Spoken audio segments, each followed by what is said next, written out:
I'm Hemant Mehta. I'm Jessica Bluemke. And you're listening to the podcast for FriendlyAtheist.com.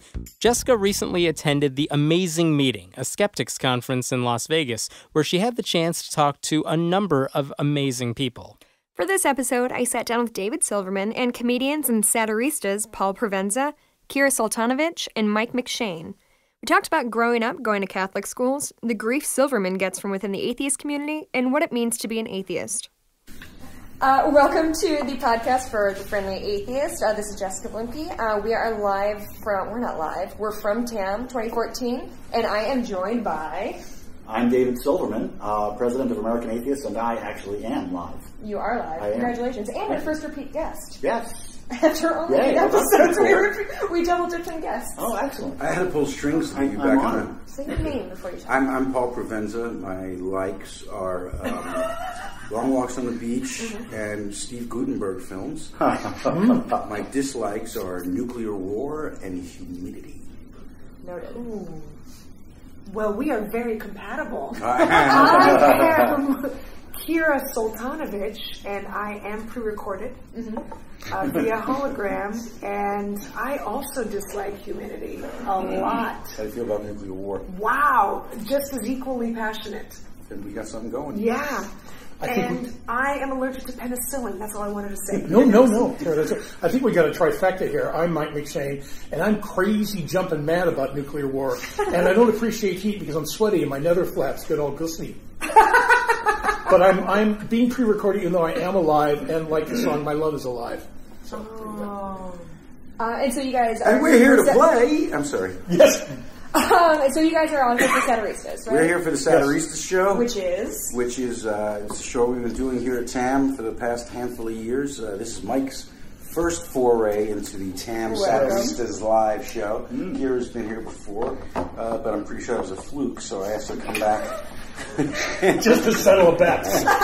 And I came back for the court hearing. You know that's why. And tonight's Satiristas show is a very odd show that I don't really want to talk about because I want everybody to remain surprised, I'm glad you brought it up, including the people in this room. That's the problem. Cool. So, well, welcome. Have you guys? When did y'all get in? Today. Have you been bouncing around? An hour ago. Oh, so yeah, I dropped $10 at the slots, and to celebrate my father, who was born in 1910. I always play penny slots. You lost $10 worth of pennies? Yes. Wow. How long did that take? That's a lot of pennies. No, right when I got in, it was a half hour. But I was working through them. Now, do you do penny at a time? Like, no, it's like the great thing now. It's like automatic. You just yeah. Okay, I don't understand slot machines anymore. Well, there's no. They used to be so simple. You put a coin in, you pull the thing, and you get 3 or you don't get 3. I don't understand. I get different lines, permutations. And then they email you to tell you if you want. Well, then you go into a big drum and they pick a winner.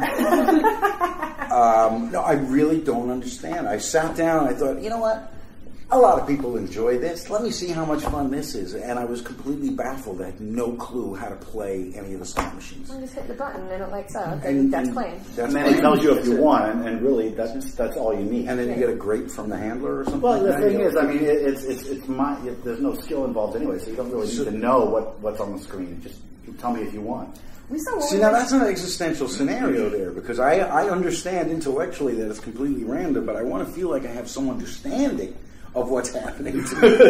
It's kind of like, in that sense, the more effort you put into it, you start to fool yourself with what the illusion is called, the maturation of chance, which means if I do this enough, it's got to come around to some circle, which is what a lot of people invest in, a lot of religious faith. Sometimes if I do this enough, it's going to pay off into some degree. So it's full of hope. So my dad, who was raised stone Irish Catholic in 1910, as I was, but not in 1910, my dad would just hit the penny slots and just get progressively more disgruntled as he went along, which is perfect because he was a mailman, and a disgruntled mailman, well, is an organic mailman. Well, we were downstairs, and my boyfriend and I both like roulette, and he was saying, I hate when the roulette tables don't have like the last 20 hits. Right. And I was like, that doesn't matter. And he said, I know. I just like it. Well, now, does it not matter, or isn't there the difference no between likelihood.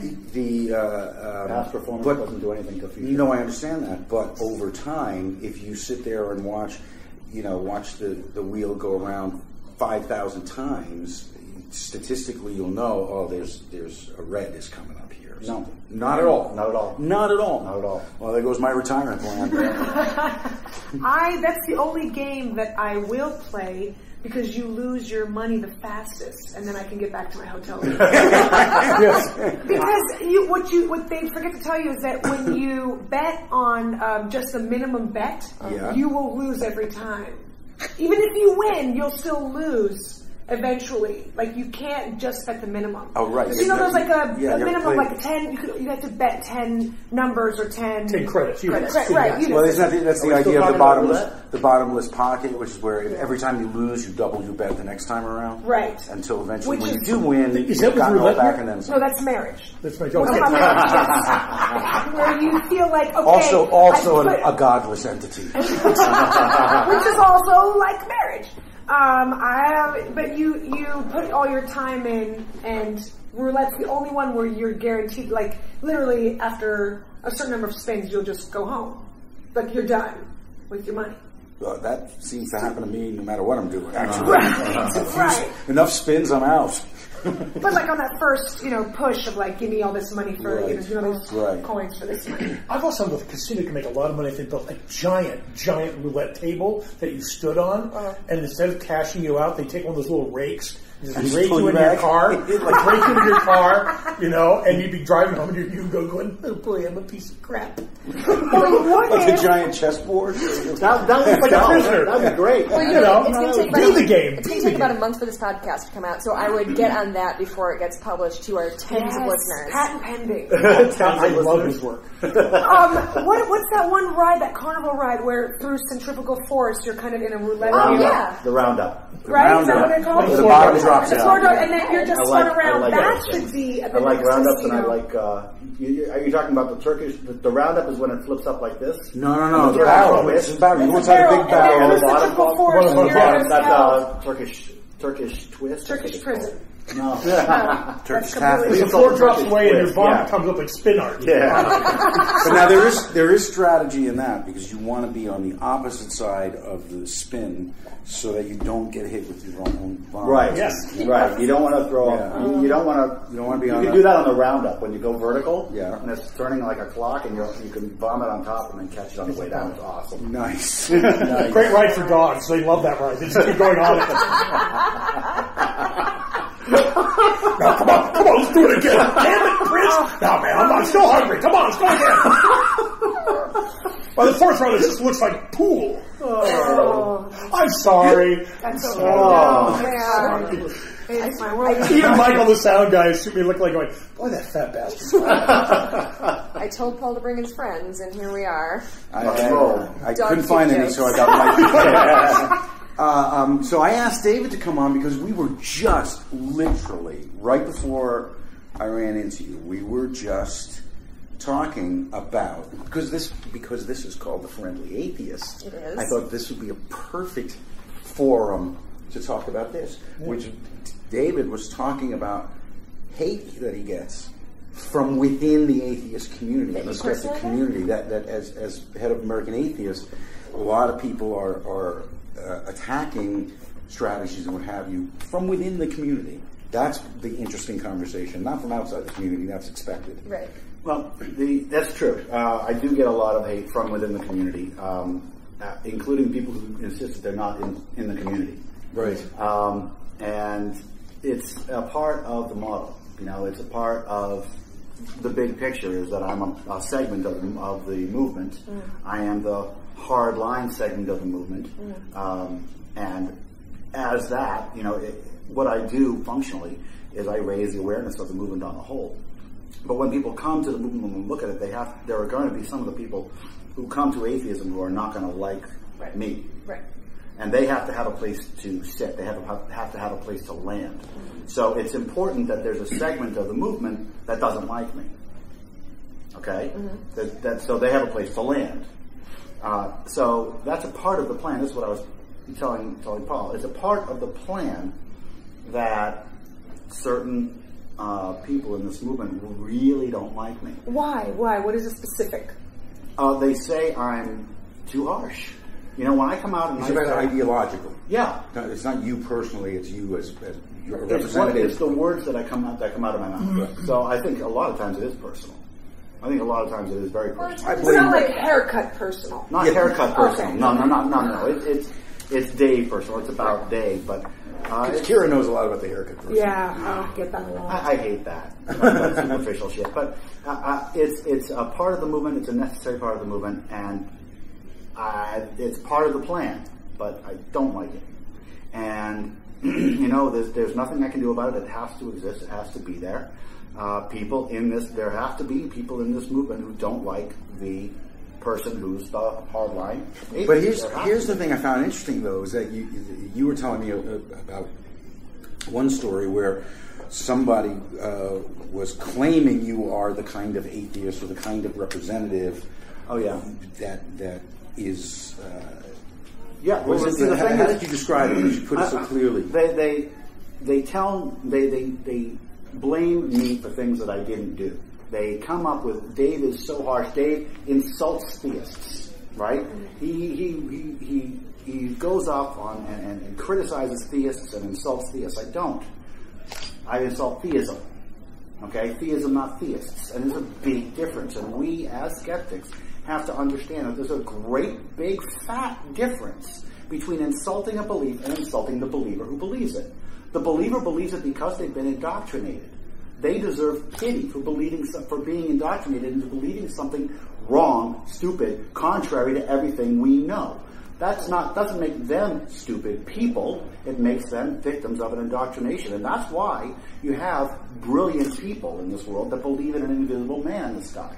They are victims of indoctrination. They're not stupid. They're not morons. They're not assholes. They're hurt. It sounds like a lot like what they say at Christian meetings about us. Well, the difference is that and that's true. You know, I do say a lot of things that Christians say. I do say that it does help people when we convert them. Mm-hmm. Christians say the same thing. The only difference between the two, and you have to look for the difference, is that my help is based on fact. Right. My help is based on science and reason. On their side, they think that too. They think everything they say is absolutely founded because they see the Bible as the literal word of God. And they're like, look we've got all the answers right here. I get Here that. you go, you're welcome, world. I totally get that. So it's hard, I mean, and obviously I agree with you, but it's hard to come and say, well, like, yes, we're indoctrinating you too, but we're the right ones. Well, we're not indoctrinated. Okay, we're not indoctrinated. Right. There's no indoctrination as far as I'm concerned in atheism, or at least there shouldn't be. Because through argument and reason, Sure. you bring a person to understanding the creation of a Judeo-Christian God as a guy in heaven, or God's based on a humanoid form, is not effective to begin with and has been exploited throughout history.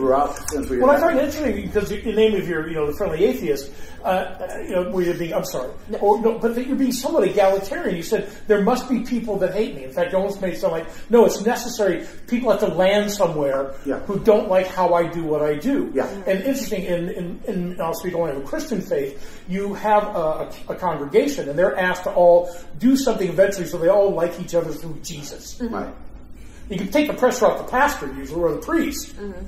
But it's about being liked by God. In fact, there's really only one in Christian religion, the St. Gregory of Nyssa, who is the only one to have that. Don't make God, if you're going to believe in God, don't make him your master. Don't please God so he won't hurt you, or don't please God because he's going to give you a reward. Let God be your friend. Mm-hmm. And this, to me, was in Christianity one of the more reasonable ideas. If you're going to have to believe in something totally unreasonable and illogical, just look at it as something that is a guide or a suggestor. Sounds like atheists to me. Well, once you move the judgment posts out, it removes a lot of stuff from as soon as God becomes a metaphor, you become an atheist. Right, yeah. Well put. So here's the thing, though. Why do you think it is that people put words into your mouth? Is it because they see you as the kind of person who would say things that way, even though you actually have? They expect it, and they listen to a lot of each other a lot of times, and they listen to a lot of Fox News sometimes, and they don't listen to me. and they look at what I say, the words that I say, and, you know, I'm not at all saying that all my words are perfect, okay? Sometimes I don't say things quite the right way, we all do. But for the most part, I do not engage in any hate, ever, except for religion. I do hate religion. I don't hate religious people at all. There isn't a single person on this world that I hate. Okay? The most religious people, the most, you know, you get the Jerry Falwell and the Benny Hinns, and they're really the worst of the worst. These are either criminals or victims. Right. Okay? And if they're criminals, they're atheists. So do you think it's necessary to turn that perception around within the community? Or do you feel like, well, that kind of comes with the territory, that there are people who actually do listen and they choose one way or another, whether they support you or don't support you, and then there are people who are just in the middle, kind of mishmashing everything around and tarring you with a brush that may not be appropriate. Does it matter? Is it something that needs to be corrected? There's no way to correct it. The volume that I'm talking about is not large, okay? The vast majority of the atheist movement understands what we're doing at American Atheists, and if they don't support us 100%, they at least get it. Those who are putting words in my mouth and saying that I'm hateful and saying that I'm, you know, trying to, I don't know, stop people from being religious or stop people from having the right to be religious, they're looking for a reason to dislike me. They're painting you as the angry atheist, or they're painting you as the kind of atheist they don't want to identify as. Yes. So they're demonizing me just a little bit to separate us more. But they don't have to be part of your organization, right? No, of course not. Right. So no, but he's talking about on a personal level, it's hard when you get that kind of criticism and that kind of negativity, and it's not even what you actually stand for. What do you mean by the criminals are atheists? That was interesting. Okay, so let's talk about that for a second. Let's take... and we're just going to take a fictional person here, Benny Hoon, okay? Which I love his Japanese phone. It's so Let's take this fictional creature named Benny Hoon, who I don't want to sue me.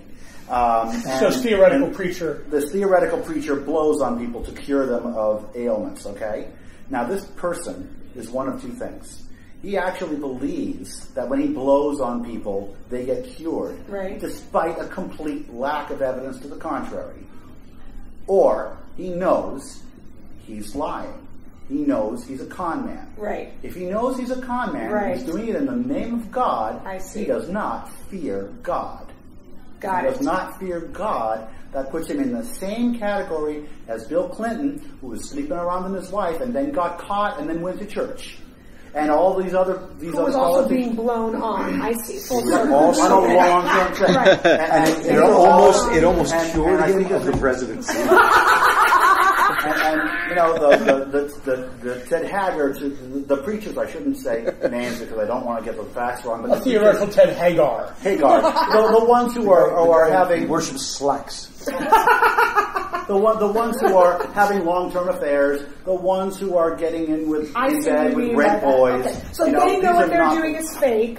Yeah. So basically, they're atheists. That makes sense. I never thought of it that way. Yeah, we have to own it. And I think another interesting thing to think about is the people who are at way high up in the church who are saying, like, I've got like a phone that connects directly to God. For example, the Mormon church, the president of the Mormon church says, God speaks directly to me. We all know God isn't speaking directly to him. So are we to postulate that he is in fact an atheist who is pulling one over on everybody, or is he delusional? We don't know. And we don't know. We don't know. Definitely not on a Verizon phone. We should respect due process. Okay, we should respect due process and not convict anybody based on speculation. Right. What we should do is admit that those are the options. Okay? Right. He's deluded or he's a liar. And if he is a liar, he's an atheist.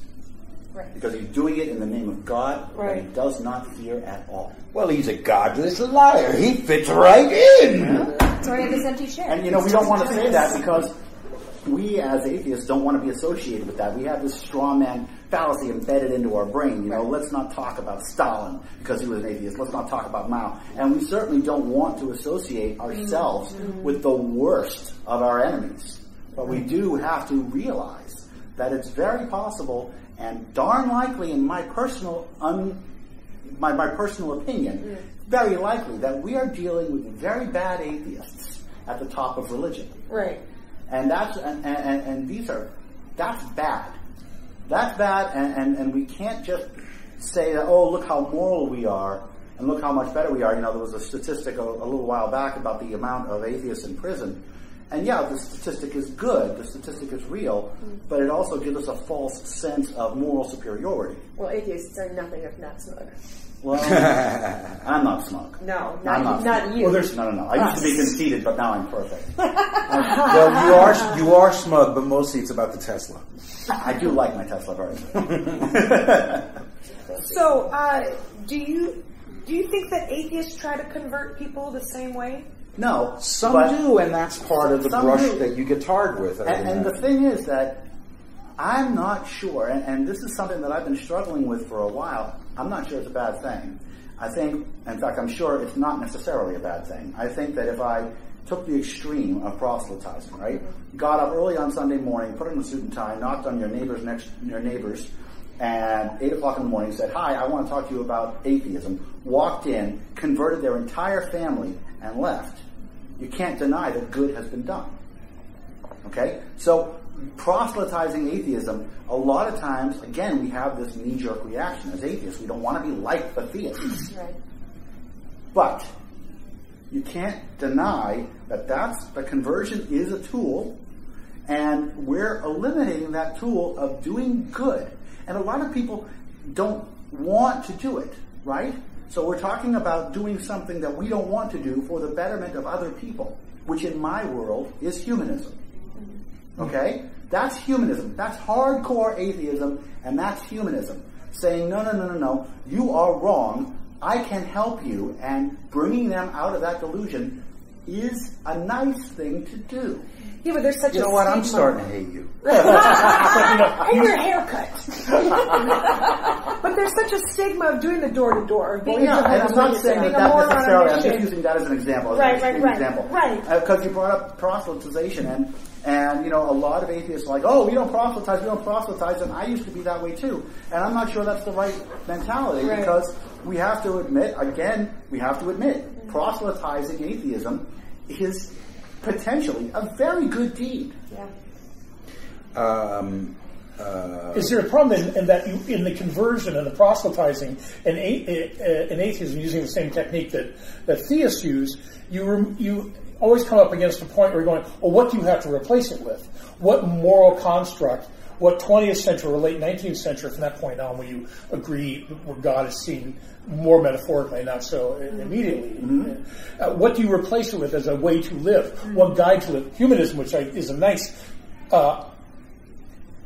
catch-all phrase. Right. But even humanism, the precepts in humanism, the golden rule, fundamentally came out of a societal religious society. That's a chicken and egg question. That is a chicken and egg question. So we don't know which came first. Is it better to get along and then have a religion to support it, or does a religion dictate that we support each other? I mean, the golden rule on the most basic, level with little children, the golden rule is devoid of any imaginary friend in the sky, right? And it still is a social order. It still exists. Social construct that isn't devoid of religion or because we show kids getting along for their own sake. Yeah, well, and it's the idea of I am nice to people because I want to live in a world where people are nice to each other. As opposed to I am nice to people because otherwise a lightning bolt is going to come down and strike me in the head. Well, here's the thing. Just a different philosophy. This is a little weird, but I blame the Jews. I'm sorry, too. I just like saying that. Are we talking about my parents? I have no problem specifically. I have a problem with those Jews. Oh, excuse me. Sorry.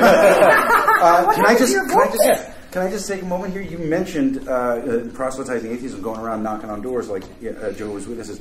There is a wonderful satirist and piece of work out of Australia. His name is John Safran, Saffran, and he's done a number of series. One of them is John Safran versus God, and the premise of the 10 episodes, I think, or 12 episodes, is that he's going to try out different religion every week. He's going to really investigate and try out whether or not he can believe in this. Is this sincere or is this a bit? It's completely sincere, but it also is self-evident where it's going to end up. Mm-hmm. But it's fascinating. But one of the episodes was where he goes about and proselytizes atheism, and he's literally on the bicycle with the white shirt and the tie, knocking on doors, and it's just unbelievably funny and weird at what happened, how people just the way he's treated is just unbelievable. Yeah. But I recommend that, since you brought that up. He's an amazing satirist, John Safran. John Safran versus God is really good. I just like this image of him like pedaling fast to a door and like cock-blocking a bunch of Mormons. Yeah. Bitch, this is my corner now. My turn. You take Merodeon down the street. Knocking the cookies out of the Hare Krishna's hands. Yeah. Mike was almost a priest. I went to a Catholic prep school. I'm sorry. Yeah, you know what? It was, I remember when I went through therapy when I was younger, because I was in like a boys' prison, which is actually a lot, seriously. That sounds hot. It was hot. It was a lot better than the Catholic Church. The Benedictines are much worse and much harsher than the Kansas State Penitentiary system. I robbed houses and stole cars and shit. But I wanted to be a priest. Tuesday. I wanted to be a troublemaking punk, and then I wanted God at the same. You wanted both. Yeah. You wanted both slices of the life pie. And I got. What are you rebelling against? What do you got, man? So I got kicked out of prep school for shoveling booze to the seniors. And yeah, for actually doing good. I was doing good. Humanism, man. I read the Bible. I was like the marriage of Canaan. Come to me, you'll have an everlasting fount of cherry vodka. Mike McShane, freshman. This is the 70s. So, and then after that, I just went, and thankfully we fell in that slot of the 70s. I went, oh, this is all bullshit. Now what do I do with myself? And hence the education of an atheist. Right. Right. My husband went to 12 years of Catholic school as well, so that cured him immediately. Yeah, I think Catholic school is the greatest, atheist cure. Tool on earth. Well, I'll tell you about my wife real quick. My wife was raised by atheists, and the local school that she went in her town wasn't very good. So her parents, who were of Jewish descent and identified as Jews, but they were atheists, sent her to the Jewish school, the yeshiva. And they brainwashed the hell out of my wife, and she came out Orthodox. Wow. And it damaged her. And it really, yeah. God.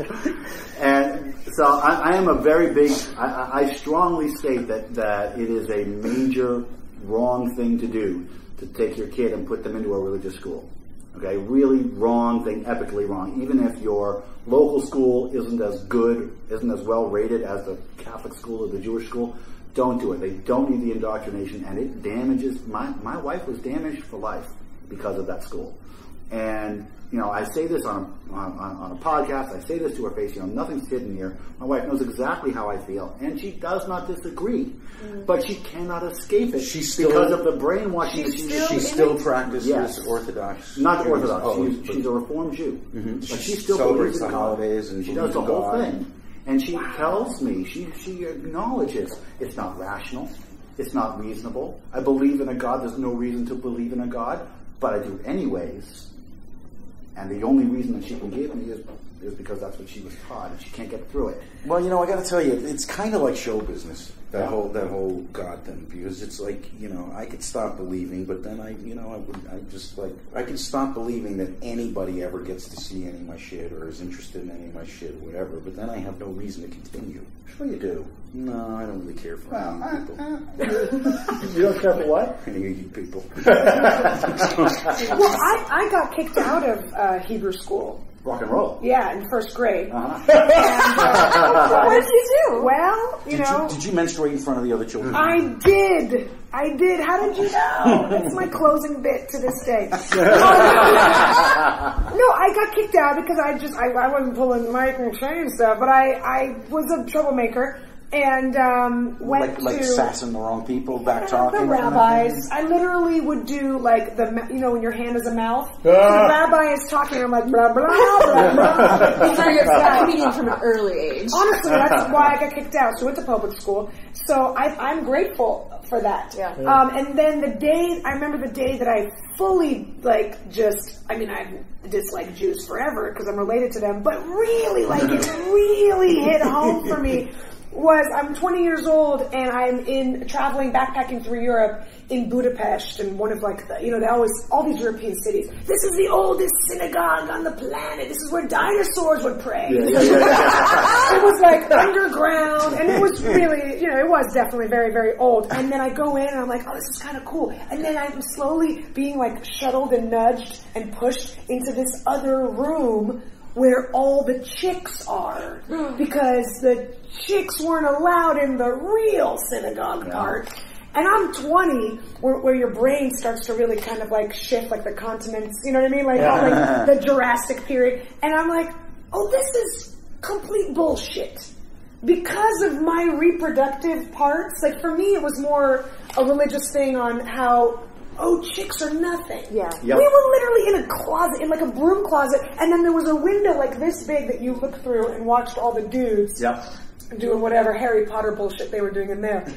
But that moment for me, I was like, oh my God, I saved myself in the first grade. You did. Similar to that, a very dear friend of mine from college got married a few years ago, and she and I were having drinks, and she said, and she was Catholic, grew up Catholic, wanted to get married in her family's church, the church they grew up going, and before they had to attend therapy, like couples counseling or whatever. Before she got married, she had to sign a document that said she would never withhold sex from her husband. And she said, and I honestly think that's what broke her free from like, are you fucking kidding me with this? Now, what kind of lawyer is going to actually, Wait a minute, and what does that do? Hang on a minute, let's not be so hasty here. Think about what that does. I mean, those things are all used to use women to make more Catholics. Okay? The Catholic Church isn't doing that for any other reason than to make more Catholics. And that's the way it looks at women, and the Jews are no better, and neither are the Muslims. Chicks just always get the short end of the stick. Sorry, going back to your contract. But it's just, it sucks, like, for women. I don't understand any women that are like, yeah, this is cool, I'm totally cool with this. The Orthodox are, but that's because they're victims of the brainwash. There are a couple of Muslim women in the UK that, a couple of performers, actually, they're actually comedians, and they trade on, one in particular does the full garb and, claims to be a real devout Muslim, yet she's doing stand-up comedy and talking about, her faith and life, whatever. And I confronted her on it, and I was like, straighten this out for me here. Yes. Is this a gimmick or isn't it for you right now? And she was talking about how that there was tremendous valuable things in her faith and blah, blah, blah, blah, blah. And I just asked her point blank, can you do your act in a fundamentalist country? Because if you can't, you're lying to yourself and you're perpetuating everything that you have chosen to not engage in. You're perpetuating for all the other people who don't have the strength or gifts that you have. That's right. A bit easier to play that game in a city, in like London or New York, where you can, you're not going to get somebody decked. You can't walk into a fundamentalist church in America or a fundamentalist mosque somewhere, a hardcore mosque, do your act and not expect to be, if not berated and grabbed, stoned. Or injured physically. Yeah. To go back to your point where you're saying, I don't understand why women would stay in this place where they're told they're second-class citizens. I mean, it's ridiculous. Have you ever read Brave New World? No, but I know, I've heard of it. So I haven't read it since I was a freshman in high school, so it's rough. However, there was one part that really stuck out to me. There's classes, there's alpha, beta, gamma, and epsilon, and they're brainwashed. So the alphas are the doctors and the lawyers, and the epsilons are the janitors. And they're brainwashed, like, I'm so glad I'm an alpha because, these people are scum. Meanwhile, the epsilons are, I'm so glad I'm an epsilon because I don't have to worry about those things that those fancy doctors are doing.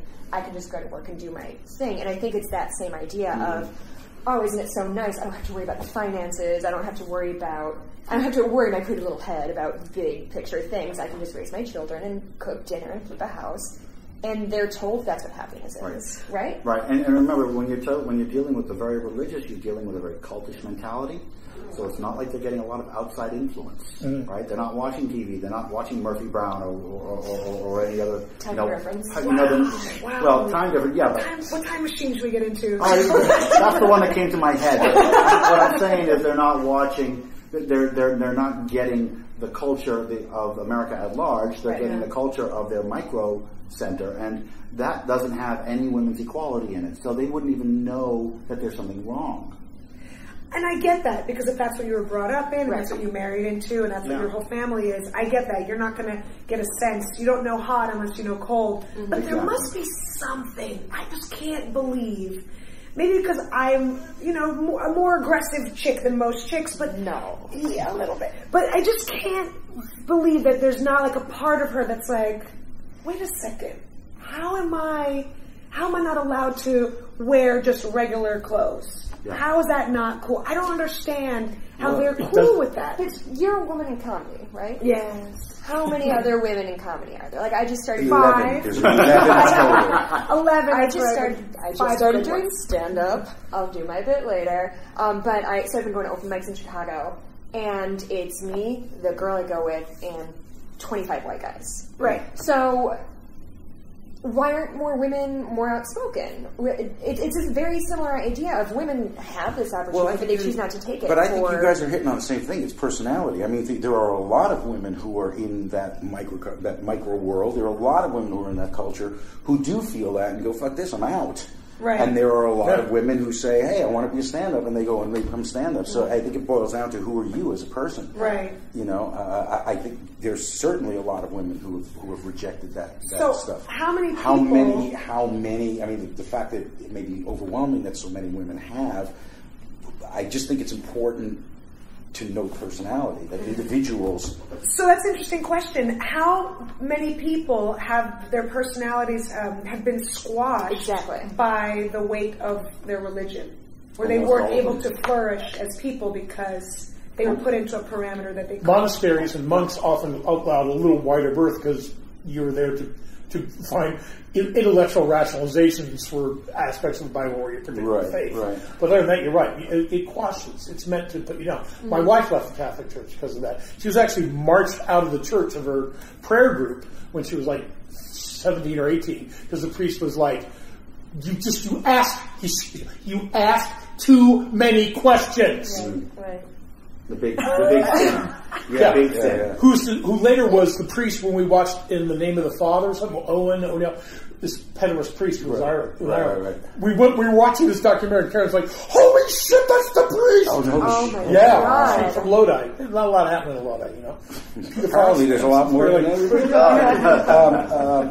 I think often like the three major world religions struggle with the idea that they have wars, battles, collect money, to all these huge halls where the mystery of life and existence are meant to be in this tabernacle center, in these big rooms, because they know deep in their heart every woman's got one of these already. It's called a vagina. Yeah. Wow, and I'm thinking about going to church again. I'm thinking maybe I need to revisit this a little bit. I always thought that was incense. Okay, but here's the thing. Now you were talking about. You were talking about.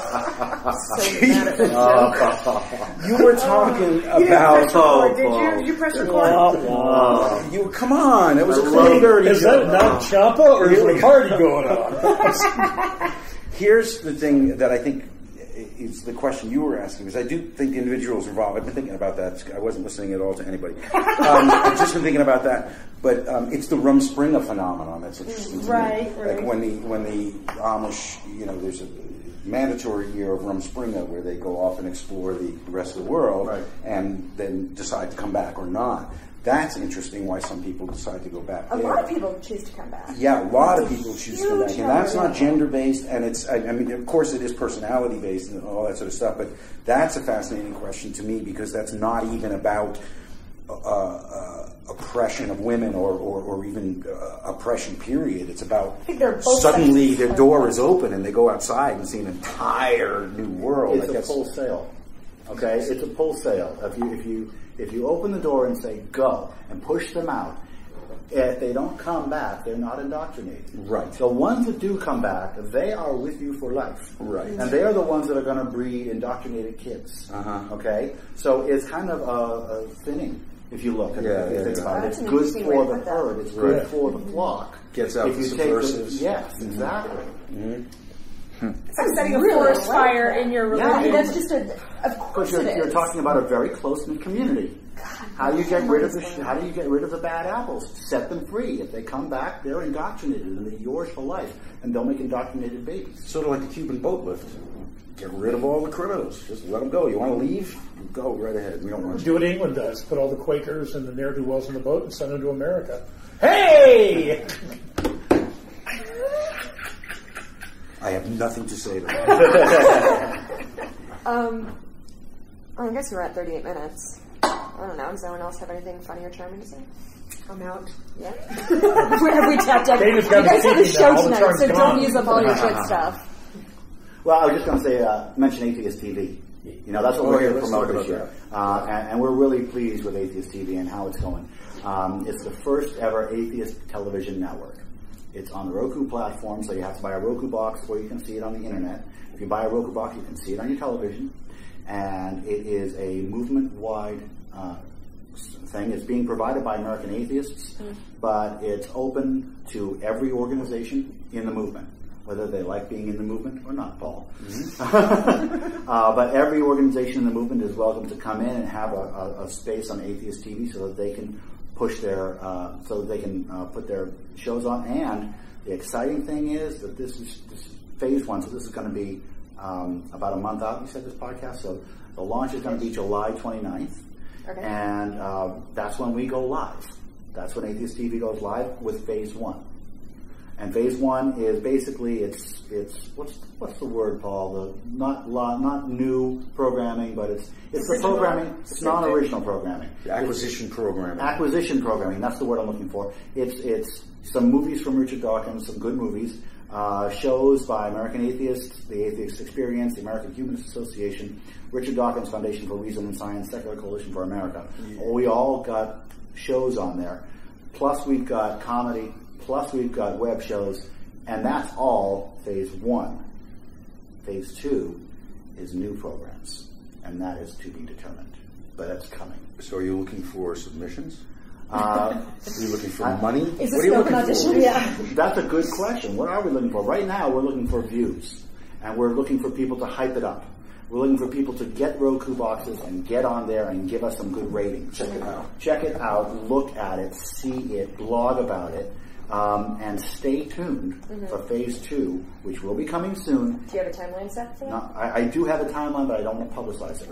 Okay? Because we can't publicize it without commitments. When someone pitches to you, though, you can't say, well, let me go ask the powers that be.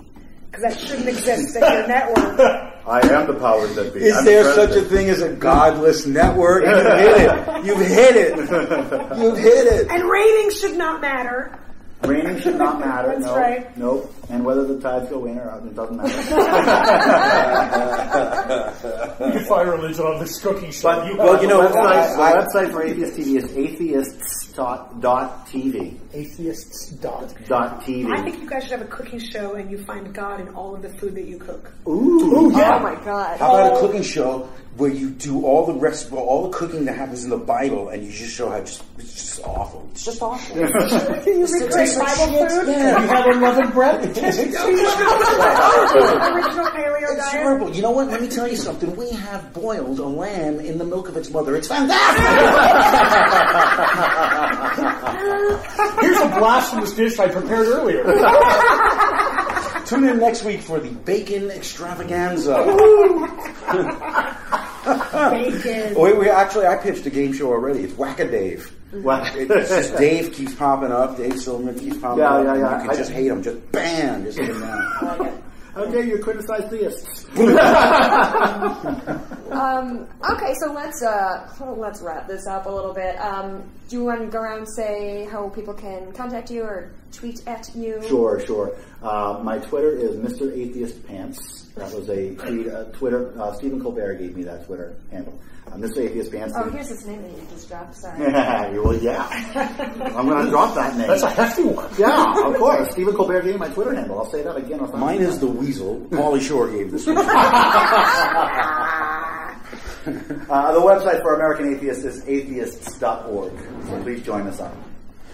You can follow me on Twitter at Paul Provenza, on Facebook, all that stuff, and at Satiristas as well, which is why all these fine, entertaining, intelligent folk are here, Kira and Mike, and as well as John Doerr.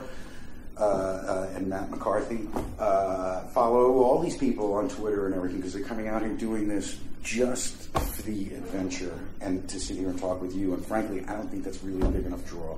You gotta pay him off somehow. Personal call. You gotta pay him off somehow. I've been studying with Dave. I'm gonna cut all your shit out. Yeah, That's all right. That's not the only time. I'm gonna read that.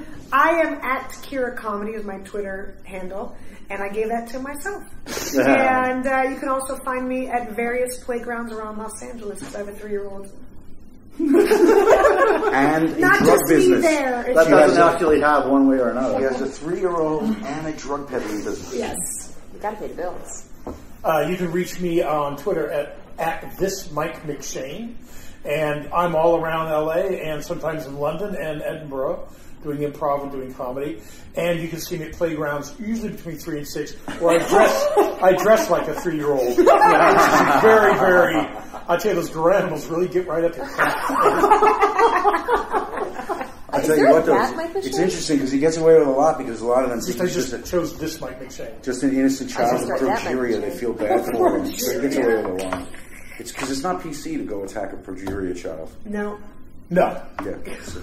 That's the fattest progeria child I've ever seen. Yeah. Okay, well that's enough. This has been the best out of the 8, right? Oh God. Yeah. Far away. Yeah. I seen the James Randi and I was like, snooze fest. Right? James Randi, Jesus, he makes me believe in Noah. What is he like? He's like 600, right? He's about 600, and he's unbelievable. He can still take you in a fight, too. No. All right. Well, thank you so much for joining us. Again, this was the Friendly Atheist podcast. You can find us at friendlyatheist.com. God damn it. Hammett does the intros and outros, so I'm making them up. I think you're doing a great job. You're going to drop him in? You can drop his? Yeah, we're just going to drop sound bites from Hammett. It's going to be great. Just for everyone listening, just so everyone knows, there has been a blonde sitting in the corner. I don't know if she's on some sort of timeout, or she's just in my, like, only in my vision, which now that freaks me out. Everyone else sees her, right? Everyone else sees her. Please. Her name's Harvey. She's a giant rabbit. Okay. She's so squeaky. She speaks! See? Yeah, nobody's farting. This is the second time I've had to say this in a podcast. People probably aren't farting. Yeah, that's not. No, it's not. South Point Casino's tables are very well waxed. I don't know if you're done or not, but I got to pee so bad. Okay. And cut. Thanks for listening to the podcast for friendlyatheist.com. Our theme song was written and performed by Brad Chagdis, and thanks to Michael Greif for helping us with on-site recording. If you like what you're hearing, please consider making a contribution at patreon.com/Hemant. That's He-Man T. We appreciate your support. I'm Hemant Mehta. And I'm Jessica Blimke. We hope you join us next time.